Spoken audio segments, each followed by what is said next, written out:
Ideas bring a new mindset.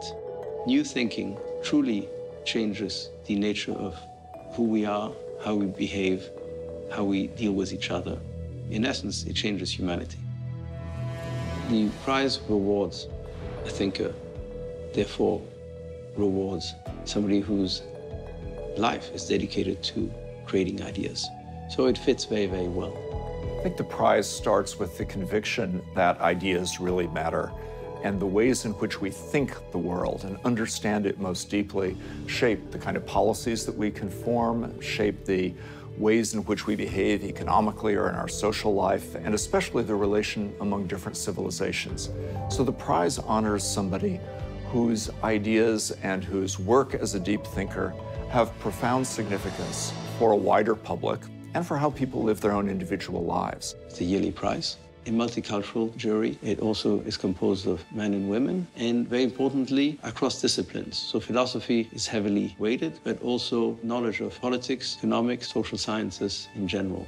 And that, for us, is important. The prize is doing very well. Last year, it was our first year. We were trying to put together a great prize for ideas.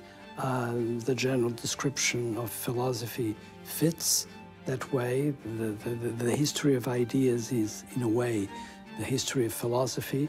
We got a splendid winner last year.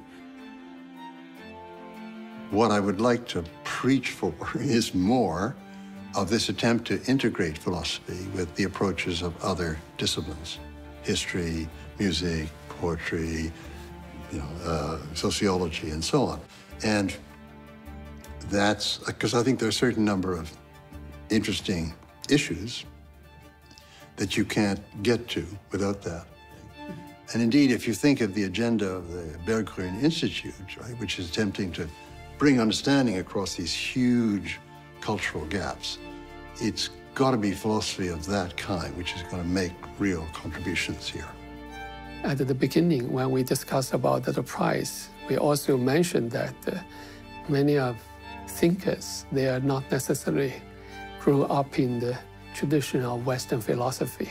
In China, we talk about the Kang Youwei, talk about Zhang Taiyan, or in India, some other. They are not purely the professional philosophers, but in the 20th century, they played a great role, a huge impact in their society, also in the humankind. So Honora O'Neill is the winner. I'm so excited about Honora O'Neill as this year's winner. She's been a role model for me as a pioneering philosopher who has spoken to the human condition and really has spoken in ways that make a difference to humanity. She's spoken about why it's not only trust that matters, but trustworthiness. She's spoken about why it's not only rights that matter, but our obligations to other people. And she's done it in a way that's philosophically rigorous and that also speaks to everybody.